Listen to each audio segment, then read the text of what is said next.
All right, so we're taking a look at the rotational shot put. So we have Reese Hoffa here. Excuse me. So position one of the rotational shot is the setup.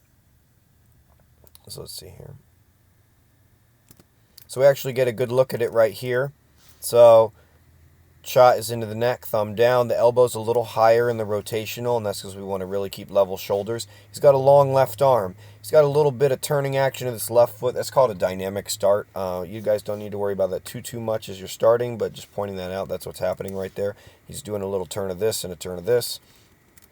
But ultimately, your setup can look like this moment here with this left arm long out this way. So in line with the other arm. Okay, so that's the setup. Right, he's got a little bend in his knees. He's kind of in what you call athletic stance, and he's going to transfer the weight into this left as he shifts from the setup, position 1 to position 2. So position 1, you got that setup. So he establishes a long left arm, shot correct position. He's got a little dynamic start going on. Okay, initial rotation. He's rotating over this part of the foot right here, right in front of the swoosh. Right, and so he rotates over that part of the foot. He's got a long left arm. He's got a long right foot. Watch how wide his right foot. He picks up that right. Watch. He could hit a cone that's outside the circle here. And so he's traveling really wide in this initial rotation. So we want to think about, like I said, rotating over that part of the foot there. Okay, right in front of the swoosh, the ball of the foot. Keeping a long left arm, long right foot. Okay, upper body is level. He could do this with a barbell on without collars on and the plates wouldn't fly off. And he's going to rotate wide. He rotates wide, like I said, coming out and around here, almost like his foot's going to track along the edge of the circle here. Okay, so he tracks along the edge of the circle here, and that's going to bring him into this middle touchdown point. So that's going to bring us to position 2, which is drive to the middle. So position 1, setup. Position 2, initial rotation. Okay, and he drives to the middle. So position 3, driving to the middle. Okay, so he's sweeping wide, getting that right to the middle. He's coming down, like I said, the edge of the circle here.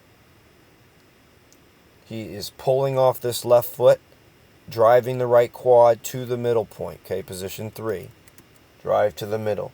And then position 4 is that middle rotation. So he's going to turn the right foot quickly. He's going to maintain a closed upper body, and by that I mean this left arm is going to keep across like this, keeping him from opening too soon and throwing early.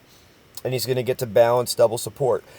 So middle rotation is all about this right here. Okay, so he makes that contact there, and he's going to rotate around to get to here. And he gets to that, like we talked about, double support. So you can't quite see his other foot through this foot, but he's got that left foot down. He's got this foot plantar flex, just like in the glide. And he is keeping this arm long to be closed so all this can unwrap at the right time.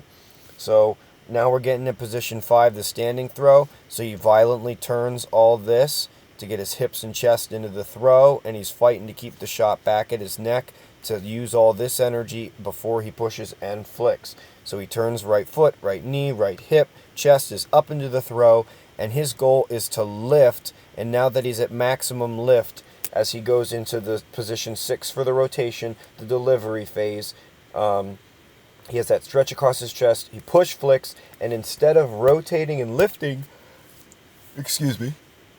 instead of rotating and lifting through the finish like in the glide, he is going to lift, and now watch, he rotates. So right through here, he rotates through the finish because the recovery in the rotational is a spin, right? Because the rotational shot is a spin. So let's take out another angle of everything. So here's his setup. So we can see his thumbs down, his elbow is kind of more in line with his shoulder. He's got a long left arm that's in line with the right side of his body, right? So just kind of like a loose T position. Dynamic start. We'll get to that if you're ready eventually, but don't worry about it right now. Rotating over the ball of the foot, long left arm, long right foot. So we have setup, position 2, initial rotation. He's rotating wide, drive to the middle, position 3, middle rotation, position 4, standing throw, position 5. Position 6, delivery. Position 7, recover. Want to especially draw attention to, he's fighting to get this heel down. That's that double support. And so the longer these are against the ground, the more you can push off the ground and get maximum use out of your legs up into the shot. So you can really see that from this angle. His chest is up, and you can see he's got lift and then rotate through the finish. Instead of rotate, lift, it's lift and rotate for the rotational. And you can see the shot is here. It's kind of hard to see because of the blur, but I'm telling you, his hand is here, and it pushes and flicks. It is not a full palm push. It is a push and a flick. So, rotational shot. One more time.